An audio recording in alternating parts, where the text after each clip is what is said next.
बिस्मिल्लाहिर्रहमानिर्रहीम। मोबाइल को तकिए के नीचे रखकर हरगिज़ ना सोएं, क्योंकि मोबाइल से निकलने वाले रेडिएशन सेहत पर ख़तरनाक असरात डाल सकते हैं। इस नुकसान से बचने के लिए मोबाइल को एयरप्लेन मोड पर लगाकर सो जाएं। बोतल को मुंह लगाकर पानी पीने से बुढ़ापा जल्दी आ जाता है। सफ़ेद प्याज का रस निकालकर बालों पे लगाने से बाल गिरना बंद हो जाते हैं। नमक और चिकनाई का इस्तेमाल कम से कम करें ताकि दिल सारी ज़िंदगी तंदुरुस्त रहे। जिस घर में हर जुम्मे को चिराग जलाया जाए, उस घर में कभी भी नहुसियत नहीं आती।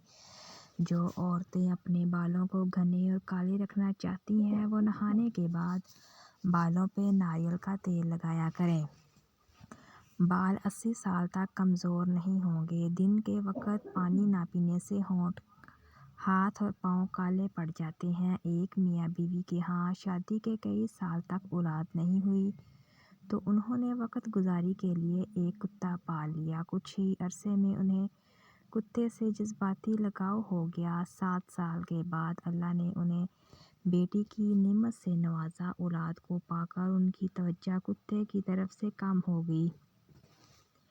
एक दिन दोनों बच्चे को अपने कमरे में छोड़कर लान में टहल रहे थे। कुत्ते के बेतहाशा भौंकने की आवाज़ सुनकर अंदर की तरफ भागने लगी तो कुत्ता बाहर निकल आया। उसके मुंह पर खून लगा हुआ था।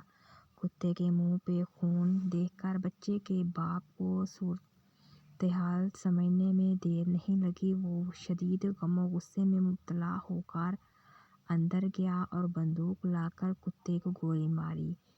फिर तेज़ी से कैमरे में जाकर देखा तो बच्चा गहरी नींद में सो रहा था और नज़दीक ही एक सांप मरा पड़ा था जिसका सर चबाया हुआ था। इससे हमें यह सबक मिलता है कि जल्दबाजी और गुस्से पे किए गए फैसले अक्सर गलत साबित होते हैं। जिस्म पर दाने निकल आए तो कड़वे करेले का पानी निकाल कर पी लें, इससे दाने ख़त्म हो जाएंगे। जिस घर में नीम का दरख्त मौजूद होता है, वहाँ बीमारियाँ नहीं आती। जैतून के तेल को सुरमे की तरह आँखों में लगाने से आँखों में चमक आ जाती है। जिन लोगों को कब्ज़ की बीमारी हो, वो मक्खन के अंदर ज़ीरा डालकर खा लें। गर्म खाने के साथ ठंडा पानी या कोल्ड ड्रिंक पीना आपकी सेहत के लिए नुकसानदेह हो सकता है। हल्दी जिगर को ख़राब होने से बचा लेती है। ठंडे पानी से बचा करें, इससे चेहरे पर झुर्रियाँ आ जाती हैं। सब्ज़ इलायची खाने से सीने की जलन ख़त्म हो जाती है। तरबूज के छिलके उबालकर पानी से मुंह धोने से चेहरे का रंग साफ और गोरा हो जाता है। खाना बनाते वक्त अगर मिर्ची आँखों में पड़ जाए तो ज़बान पर थोड़ा सा नमक रख लें, मिर्च का असर कम हो जाएगा। बेटियों की तरबियत ऐसे करें कि जैसे वो किसी महल में रह रही हैं। और आपने देखा ही होगा कि महल की शहजादियाँ बाहया लिबास और बाअदब तरबियत की मालिक होती हैं। इन्हें नामहरमों के सामने उठने बैठने की तमीज़ सिखाई। इन्हें बताएं कि हमारे प्यारे नबी सल्लल्लाहु अलैहि वसल्लम के जिगर का टुकड़ा फातिमातुल ज़हरा रज़ी अल्लाह तआला अन्हा कैसे अपने आप को पर्दे के अंदर ढांप के रखती थी। बचपन की तरबियत गीली मिट्टी की तरह होती है, जिधर को चाहे मोड़ लें। आप बच्चों को दीन की तरफ मोड़ें। रब्बुल आलमीन के सामने सरखरूब होने के लिए औरत के मरने के बाद तदफीन के वक़्त जब इसे कब्र में उतारा जाता है तो एक आवाज़ लगाई जाती है कि नामहरम हज़रात दूर हो जाएं और महरम करीब आ जाएं। फिर एक बड़ी चादर सी कब्र को चारों तरफ से कवर करके महरम मर्दों की मौजूदगी में इसे कब्र में उतारा जाता है। जो शरीयत एक मुर्दा औरत की बेपर्दगी ना होने दे, तो क्या ये मुमकिन है कि एक हसीन जवान औरत को सुर्खी पाउडर और ज़ेबो ज़ीनत की तमाम फितना सामानियों के साथ खुले चेहरे घूमने की इजाज़त दे दे? नहीं, हरगिज़ नहीं। अभी भी वक्त है, संभल जाओ, वरना कल कब्र बहुत मुश्किल गांठती है। ज़रूरी नहीं कि सिर्फ गहने ही चमकें, हया की चादर भी 4 चांद लगा देती है। बुढ़ापे के आसार ज़ाहिर होने लगे तो मछली खाओ, जैतून का तेल इस्तेमाल करो और अनार का रस पियो। صبح کے وقت پودینہ اور لیموں کا پانی پینے سے معدہ کبھی خراب نہیں رہتا۔ گنے کا رس جسم میں ٹھنڈک کا احساس پیدا کرتا ہے۔ اگر کسی مریض کو جاپانی پھل کھلایا جائے تو وہ شفا پاتا ہے۔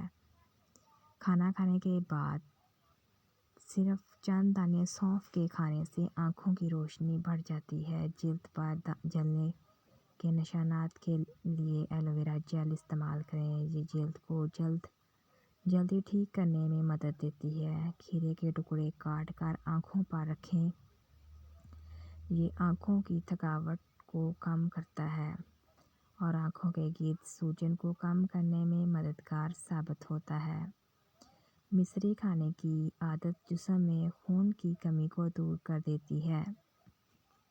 مصری سر چکرانے، کمزوری، جسمانی تھکاوٹ اور بہت سی بیماریوں کو دور کرتی ہے۔ ماتھے پر زیتون کے تیل کی مالش کرنے سے ذہن میں اضافہ ہوتا ہے۔ مہاوری کا درد ختم نہ ہو رہا ہو تو تیل کا تیل استعمال کریں۔ پیریڈز کے دوران ادرک کا استعمال کریں یا ادرک کی چائے پئیں۔ یہ درد کم کرنے اور پیریڈز کی باقاعدگی کو درست کرنے کے لیے بے حد مفید ہے۔ کھانے میں تھوڑی سی کلونجی استعمال کرنے سے بال کالے ہو جاتے ہیں۔ اگر الرجی یا خارش کا مسئلہ ہو تو فوراً دہی میں کھیرے کا ٹکڑا ڈال کر کھا لو۔ ہر قسم کی الرجی سے نجات مل جائے گی۔ دودھ کی ملائی میں چینی ڈال کر کھانے سے دماغی کمزوری دور ہو جاتی ہے۔ حضرت انس رضی اللہ تعالیٰ عنہ فرماتے ہیں کہ نبی کریم صلی اللہ علیہ وسلم کو ایک مرتبہ اونگ آئی، پھر آپ صلی اللہ علیہ وسلم نے مسکرا کر سر اٹھایا تو صحابہ نے پوچھا، اے اللہ کے رسول، آپ کو کس چیز کو خوش کیا؟ آپ صلی اللہ علیہ وسلم نے فرمایا، ابھی مجھ پر ایک سورت نازل ہوئی ہے۔ پھر آپ صلی اللہ علیہ وسلم نے ہمیں سورت کوثر کی تلاوت کر کے فرمایا، جانتے ہو کوثر کیا ہے؟ صحابہ نے عرض کیا کہ اللہ اور اس کا رسول ہی بہتر جانتے ہیں۔ نبی کریم صلی اللہ علیہ وسلم نے فرمایا، کوثر جنت کی ایک نہر ہے جو اللہ تعالیٰ نے مجھے عطا فرمائی ہے۔ اس کے پاس بڑی خیر و برکت ہے۔ قیامت کے دن اس میں میری امت آئے گی۔ اس نہر کے پیالے آسمانوں کے تاروں کی طرح بے شمار ہیں۔ میرے بعض امتی اس سے روک دیے جائیں گے۔ میں کہوں گا، اے میرے رب، یہ تو میری امت ہے۔ جواب ملے گا، آپ کو علم نہیں کہ آپ کے بعد انہوں نے آپ کے دین میں کیا کیا نئی باتیں ایجاد کر لی تھی۔ جسمانی کمزوری ہے، ہزاروں لاکھوں کے نسخہ جات اور ٹوٹکے چھوڑ دیجیے۔ بس روزانہ ہر 6 گھنٹے کے بعد 2 عدد لونگ کھانا شروع کر دیجیے۔ چند دنوں میں رزلٹ آپ کے سامنے ہوگا۔ جوڑوں اور پٹھوں کے درد کو ختم کرنے کے لیے روزانہ 3 ہفتے تک صبح کے وقت 5 بادام کھا لیں۔ 5 بادام کھا لیں۔ کھانا کھانے کے بعد تقریباً 100 قدم پیدل چل لینا چاہیے۔ اس سے آپ کا پیٹ ٹھیک رہے گا اور زندگی بھر پیٹ باہر نہیں نکلے گا۔ شلجم کھانے سے کمر درد اور گردے کا درد نہیں ہوتا۔ اس سے خون صاف ہوتا ہے اور جگر کو طاقت ملتی ہے۔ یہ جگر کی پتھری کو بھی توڑتا ہے۔ سر کے بالوں میں تیل ڈالنے سے بالوں میں چمک آ جاتی ہے اور خشکی ختم ہو جاتی ہے۔ اگر صبر آپ کے وجود کا حصہ نہیں تو شکر بھی آپ کے پاس نہیں آئے گا، کیونکہ شکر وہاں آتا ہے جہاں صبر کی زرخیزی ہوتی ہے۔ جتنا سوچو گے اتنی اذیت میں رہو گے۔ یا تو اپنے آپ کو مضبوط کر لو یا مصروف کر لو۔ حلال رزق کمانے کی خاطر لباس گندا کرنا ضمیر گندا کرنے سے بہتر ہے۔ ملتانی مٹی میں 1 چمچ گلاب ملا کر چہرے پر لگائیں اور خشک ہونے پر دھو لیں۔ یہ ماسک چہرے کے دانوں کو ختم کرنے میں مددگار ثابت ہوتا ہے۔ لونگ کا تیل اور روئی میں لگا کر متاثرہ دانت پر رکھیں۔ لونگ میں موجود خصوصیات درد کو کم کرنے میں مدد دیتی ہے۔ جو لوگ برا چاہتے ہیں انہیں بتا دو کہ عزت رب کی ذات دیتی ہے۔ ناظرین، اگر ہماری ویڈیو پسند آئی ہے تو ہمارے چینل کو لائک، شیئر اور سبسکرائب ضرور کیجیے گا۔ اللہ حافظ۔